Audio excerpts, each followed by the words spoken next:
little bit. Hello, everyone. Welcome to the next in our, or the last, actually, the fifth in our design control series. Today, we're going to talk about risk management and how to integrate evaluation of user risk into our design control data model. So that's really what the topic is today. Thanks for coming. All right, so first thing is I'm just going to kind of talk about broad scope. Again, we have these 5 capabilities: requirements management and system modeling being foundational. The last couple of weeks we talked about standards management, how we integrate clauses of standards into the requirements, verification and validation. We had a good series about systems modeling, and now we're coming to the end here, which is really how do we discuss and integrate risk management methodologies into the overall data model. So we have not only a view of what do we want the device to do in the positive sense, but also do we have everything that's required in the requirement set to assure something bad doesn't happen to users. And this is part of the 14971 regulatory requirement for risk management in medical devices. And there's some, analysis requirements as part of that, and we'll discuss those as we go along. But in the context, this is sort of the final framework that we use to assure that the requirement set is complete. So today's risk management, and it's number 4. Just for reference, though, I wanted to mention that the medical device templates that are represented for the Polarium product, we have a set of templates that allow us to automate a lot of this. So put a framework around requirements, have a set of requirements that are tested, and it's a sort of an implementation package for each one of these capabilities to make the integration of this more rapid if you're trying to deploy Polarium as an application. So these templates are valuable, I think, from the standpoint of giving us a place to start. And so any changes that you would make to the template are sort of integrated into that process and makes it easy for us to quickly implement a system if you choose to. Okay, so to again start with the basis, we have these requirements. The requirements are deconstructed in a V-model construction and not represented as a workflow, but represented as a decomposition of the design so that we can explain how the design works and what is our definition of a good product. So those user needs, system requirements, design requirements, physical requirements, which are really the embodiment of the design, and then process controls. In addition to that, we have the refinement relationships and the relationships to the systems modeling. So specifically, and I'm going to talk about this a little bit, the capabilities are related to user needs, functional chains are related to system requirements, and functions, individual functions, as they're deployed in one component of the system, are represent the design requirements. So this is really from a systems modeling perspective, how it integrates with the requirements. And you'll get why this is related to the risk management here in a minute. We're really trying to build out a framework in a way that allows us to inform it with the risk management or risk analysis. So the question we're really trying to answer is, how do we define good product? So in the systems modeling discussion, we talked a lot about functions, and in a minute I'll just mention functional chains, but functions are deployed in one component of the system. And what the requirement really does is it characterizes the what it is an outflow, what is a good outflow of a function. So we're trying to understand specifically in a testable way, if we have an outflow of a function, if we treat that function as a black box, if we have an outflow of the function, how do we characterize that outflow in such a way as we can test it? This requirements represent the controls of the design. We can't really or don't have much view from a control standpoint as to what's in the function. What we have is an understanding of what the outflow of the function is. And that's the thing that we are able to test. So these requirements, as we break them down, it becomes very important because we need to understand what the content of those is, because we need to make sure that all the outflows are well characterized and that we've tested them, so we have an understanding of how function is impacted if one of those requirements isn't met. So again, we have functions that are in one component of the design, but in addition to that, we have functional chains. And so each one of the functions can be decomposed into a subsystem, and those subsystems then have functions inside of them. And of course, each one of those functions, it lives in one component of the system. And what that allows us to do is think about how we're going to do the risk analysis, because FMEA structures are different for different disciplines, right? So if we have a software discipline, for example, as opposed to mechanical, oftentimes when we're doing the mechanical FMEA work, we're going to set occurrences at a rate of failure. And so if we have a break strength, the design is required to have a certain strength of braking. If you did a statistical analysis on that, you're going to have a rate of failure of those parts. In software, it's different in that the problem is different, because if the problem happens, it'll always happen given a set of constraints. And if we fix that problem, it'll never happen. So it's a 0 or 1 kind of setup. And the problem in software is more that we can't test every configuration typically because there's so many of them. There might be millions of configurations, and the problem that you run into is you don't have time to test every different aspect of the system.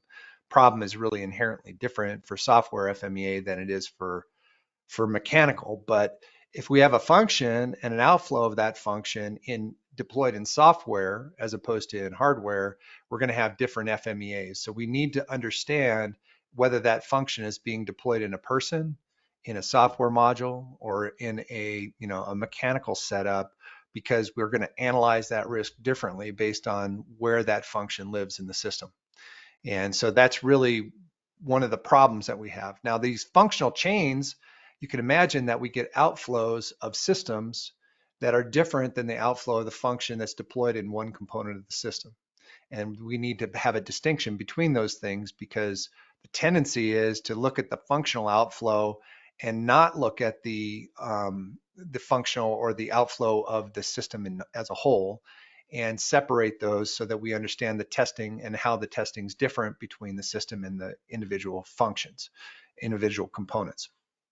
So this functional chain sort of methodology puts us in a position where we can make a distinction between the functions that are deployed in one component of the system and functional chains that are really related to system performance.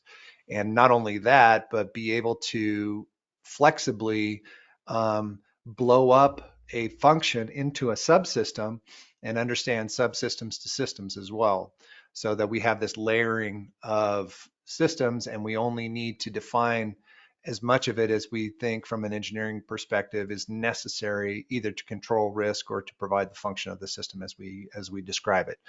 So that's really why function is so important to the system, because we really need to understand how the system works and what the outflows of each one of those functions are, so that we can characterize those as requirements.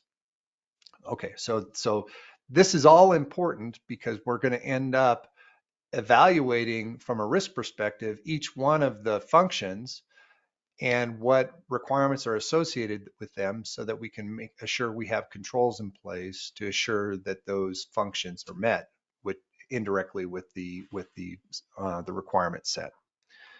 So let's just talk about that a little bit. So in this case, for risk analysis, we have a hazardous situation harm combination. So what is a hazardous situation? Let's go through a few definitions. The hazardous situation is a mechanism by which a hazard is exposed to a user. When that exposure of the hazard happens, it creates a harm. And so the whole purpose of this analysis is to figure out what is that mechanism by which they're exposed, and then pair that mechanism with an actual harm. So the risk record in this scenario pairs one harm with one hazardous situation. And an example might be infection, and the hazardous situation is we expose the user to harmful bacteria because the device isn't sterile. And so that mechanism of contacting a non-sterile device with a user, that mechanism is the hazardous situation, the harm is the infection. So when we do this, we're going to have essentially one hazard associated with each hazardous situation. So we can either break that out as a separate work item, or we can create it as an attribute inside of the hazardous situation, because the hazardous situation is sort of inexorably linked to that hazard.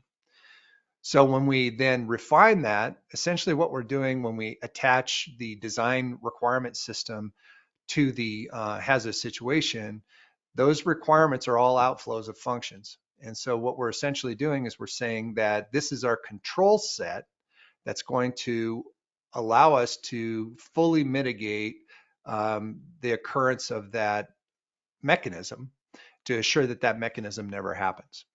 And so at the head of the trace is the user need. And the reason for that is we need to identify the validation path for assuring that our representation of the design actually meets what the user needs. And the user need is the thing that, because the hazard situation by definition is exposure of the hazard to the user.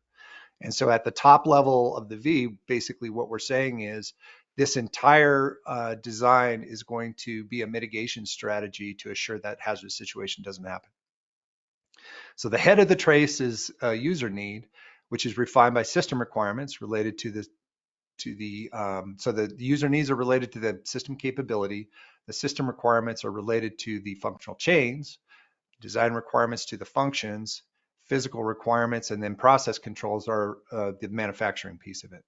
So when we start to think about this as a mitigation strategy, we now have all the components that the FDA defines as in priority potential mitigations to problems. So the three priorities are really inherently safe by design. So the design requirements represent all of the changes to the design that we're going to make to try to assure that this hazard situation doesn't happen. The protective measures are both protective measures in the design and process controls. So how do we assure that the process is going to deliver what we need in the design? And then information for safety, typically the way I build that into the system is they are design requirements that are related to the labeling aspect of the design.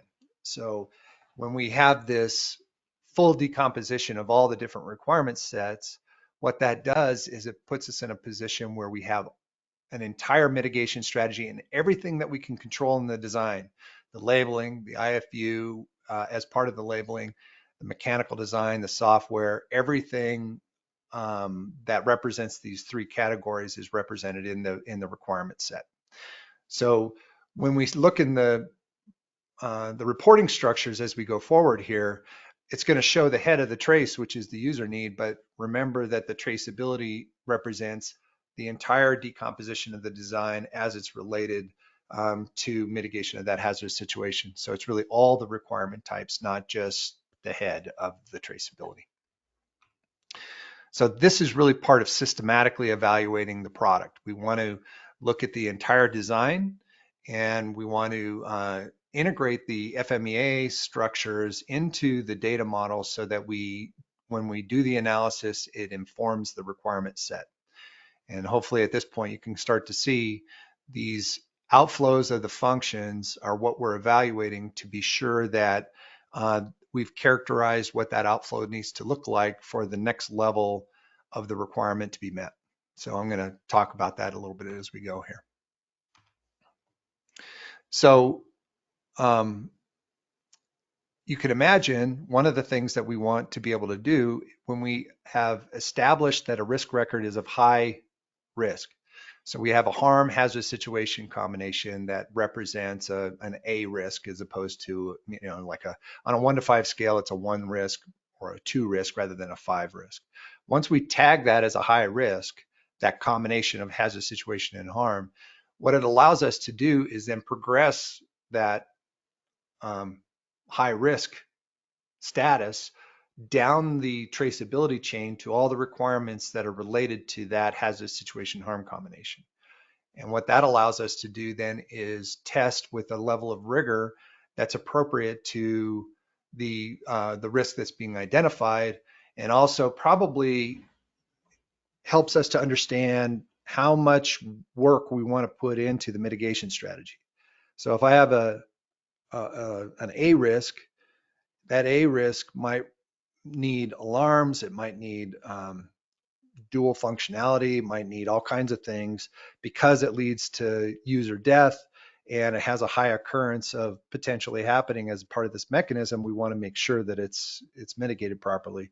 But if it's a 5 risk, maybe we don't have so much rigor. So we want to have that traceability be part of the reporting structure so that every time we get into one of these FMEAs, we can see, is this related to a high hazardous situation arm combination, or is it something a little less important from the user's perspective?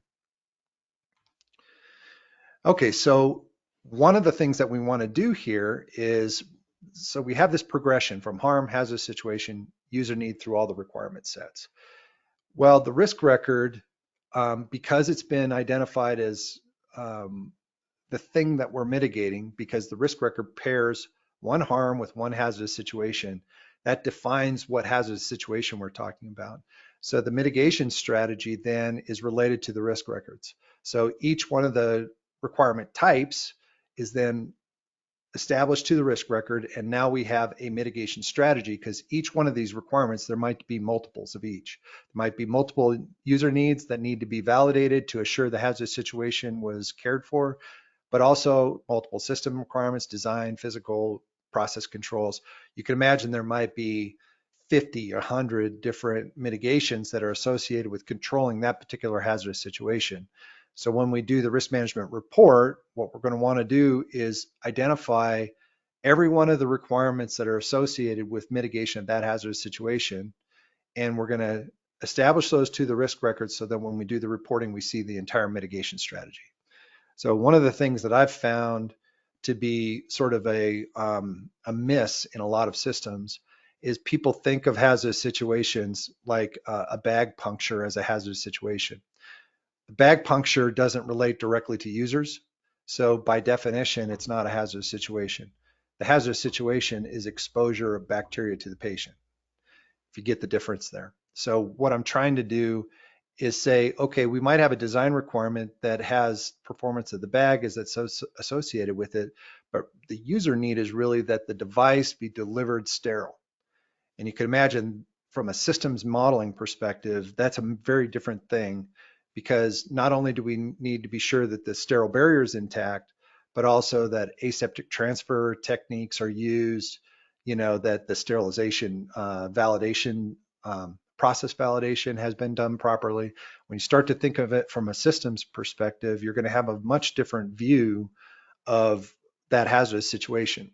And so really this is a framework that evaluates it from a systems perspective to make sure that we have all the controls in place and we're not thinking too myopically about some particular problem that might have happened on the production floor.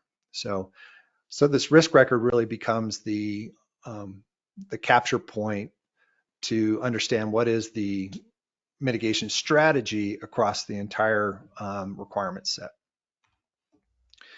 So in the next slide, I'm going to talk about a reporting structure, and essentially the harm, the hazardous situation, the user need, the system requirements, these are all part of the head.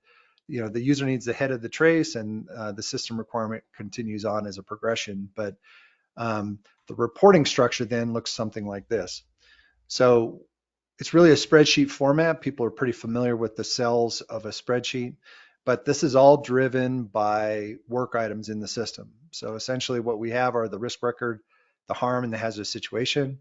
And what that does is help us, or identifies what this pre-risk index is. So the B risk and the A risk that's colored in the middle of the system here, and I'll even just circle it, I think I can do that.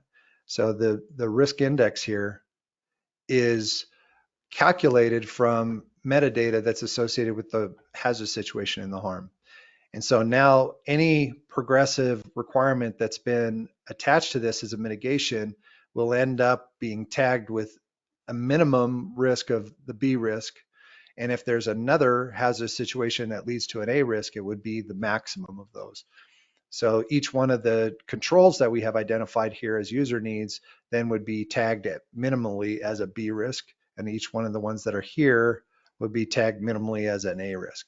So essentially what we're trying to do here is use the hazardous situation to inform the importance of each one of those requirements. So when we start talking about risk management, how do we systematically evaluate it? I'm just going to go back here for a second. Again, we have the system requirement and the design requirement. And what we want to do is evaluate the system requirements, those outputs of functional chains. We want to evaluate those to be sure that all the design requirements, which represent outputs of functions, have been considered and put into the system to assure that that system requirement is met. So what we're really doing is we're developing an analysis between the system requirement and the design requirement where we can process what are all the things that can go wrong so that we have a complete set of design requirements to assure that that function at the system level is met. So essentially what we do is we do a systems FMEA, and the work item that is the system requirement is the input, and that input comes from the function. So when we think about functionally doing a functional systems failure mode analysis, it starts with the function. Second thing are what are all those outputs? How do we characterize what is a good output of the system function? And then we analyze each one of those system requirements for failure modes. What are the failure modes? What are the failure effects? What are the root causes? And then what are we going to use as a design requirement to mitigate and assure that that system requirement is met? So you can imagine that there's lots of examples of this, but when we have a system requirement that demands that those functions be done in a certain way, each one of the design requirements represents the outputs of those functions. So if the design requirement isn't there to assure that the function that's part of the system fails, then what happens is the system fails. And so we want to assure that all the design requirements are in place as controls to assure that system requirement is met. So we analyze the system function and we determine the design requirements that are necessary to assure the function is realized. That's really the purpose of the system failure mode analysis. And as we build this out, what you're going to find is some of the requirements that we had from a design perspective are missing because we didn't consider how those design requirements support the system's function from the standpoint of what is the risk to users. So again, this system failure mode report, the system requirements are on the left. Again, system function is driving it. And then the design requirements end up being mitigations based on the failure modes that we've identified. So we identify the failure modes, we have the failure mode in effect, and the occurrences of those problems. And then what are the root causes then that lead to failure and the design requirements that are used to assure that those root causes don't happen. So this is really taking a FMEA analysis and building it into the data model. So the next step is really the design failure mode analysis. And as I said before, I'm not going to get into all the different design FMEA types, but once we've identified where that function lives in the system, what component of the system it's associated with, is it software, is it electrical, is it mechanical, is it formulation, is it labeling, packaging? Each one of those has different methods that we're using to do the FMEA. So once we identify the design requirement, what happens is we get into an FMEA of a type. And so some of the different, cybersecurity is done a little differently, or software is done differently than mechanical versus, whatever else we're considering. So what we want to do then is take those design requirements and process them through. So again, we have the system requirement to design. Between those two is the system FMEA. Then between design and the physical requirements is the design failure mode analysis. So essentially we're going to take those, we're going to break those out as well. And now the input to that is a design function as it's deployed in one component of the system. Again, we do failure mode in effect, root cause, and then determine what physical requirements are necessary to assure that design requirement is met. So let's say the design requirement, for example, is that the sterile barrier doesn't migrate harmful bacteria into the device. Well, if that's the case, then the physical requirements would be the need for certain aspects of the design. And so you might need a 3/8 inch bag seal, you might need poly on one side, Tyvek on the other side. There's going to be 4 seals to seal the bag. Whatever is required to put the device in a position where the harmful bacteria doesn't migrate into the device, those are the physical requirements. So we're going to require that Tyvek be part of the design. If you're going to do it that way, that there might be, certain type of sealing mechanisms. And what that does is it assures that the design requirement of non-migration occurs. This isn't an output of the design. What this is the requirement that the design contains certain things, because we're taking what we're doing in this is a physical requirement is we're assuring that from a risk mitigation standpoint, certain things land in the design. And the reason it's not an output is because we haven't done the design yet. We're just conceptually trying to understand what outputs need to be in the design to assure that that design requirement is met. And in the future, we're going to be doing designs and we're going to be sharing these requirements across a multitude of different designs and device types. So we might have different embodiments, and we would have different embodiments, different specifications in the outputs of the design for different product lines. So this is just a requirement that it be there. It's not the actual output. It's just a requirement that the output exists. And that way we can take advantage of the risk management piece of this and basically say that we can be assured that the design requirement would be met because those specifications will be in the design whenever the design is completed. So that's really what the design piece of it is. And again, when we do the design FMEA, we're going to have the design requirement on the left, supporting a design function, and then the specifications or the physical requirements, right, in this case, would be identified as the mitigation to the design. So these structures are represented by the data model, and what we're really trying to do is use the FMEA again to assure that all these requirements are met. So finally, when we get to the physical requirement in the process controls, that physical requirement is going to land as a specification in the design. And what we need to do is a process failure mode analysis. And remember that physical requirement's been tagged for the risk that is associated to users. So this is going to communicate into our process failure mode analysis the rigor with which we want to assure that that physical requirement is met. And so what we're going to do is we're going to have, again, physical requirements on the left side, process controls on the right side, and then what we're going to do is break it down into process failure mode analysis by process step, the failure modes associated with each one of those steps, root causes, and then finally get to the process control piece of it where we're identifying in the process what we're using to control whether that physical requirement is met or not. And of course, what this leads to, the testing that's associated with this is not design verification and validation, but process validation. And what we're really trying to assure there is that the process controls are effective at delivering the physical requirement. And in this way, we get to the very bottom of the controls. Now we have all of the user needs or validation testing, the system and design requirements, which is really the device functional testing, and the process piece of this to assure that manufacturing is lined up as well. And if we do all of this from an analysis standpoint, it assures that each level of control has what it needs to be able to control that hazardous situation at the top level.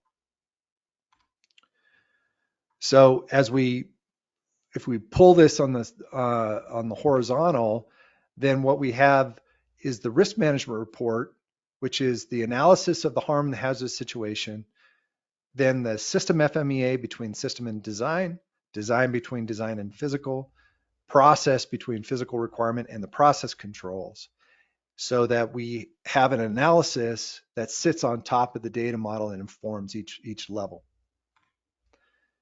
And to sort of complete the picture now, we have this V model that describes the user needs to the system design requirements. We have the system FMEAs that are in between each one of the levels.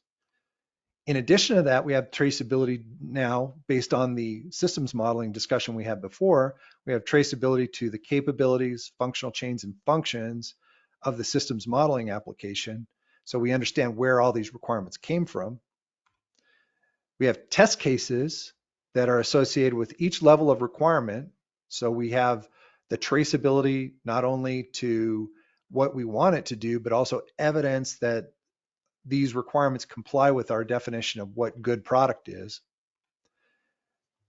Each one of those requirements are also informed by the external standard clauses. So when we have identified an external standard as a requirement and we trace those to these requirements, we can reuse those external standard requirements to assure that we have a set that includes everything that has been identified by industry standards and industry experts. So that's another really important part of making sure it's complete. And then finally, we have the traceability to the outputs, which is really the specifications and parts, subassemblies, and finished device assemblies. So now we can run traceability that says, show me all of the requirements, the revision of the requirements, the revision of the outputs, and we can get a report that says basically, here is our completed view of the evidence that this device complies not only with what we wanted to define the device to do, but it includes all the mitigations to problems that could lead to hazardous situations. So it's a complete picture, not just the positive view or not just the negative view, but it gives us systems modeling, risk management, and all the analysis as part of the traceability. And you can imagine from a traceability standpoint how powerful this is, because if we have a problem that's identified in the field, that problem then can be traced to a part or a function or a requirement. And now we have traceability out to all the evidence that we had to show that it was good when it was started, or we find out that it wasn't considered in the system. And it allows us to rapidly update the system so that we can get that kind of assurance that our product is safe and being used properly in the field.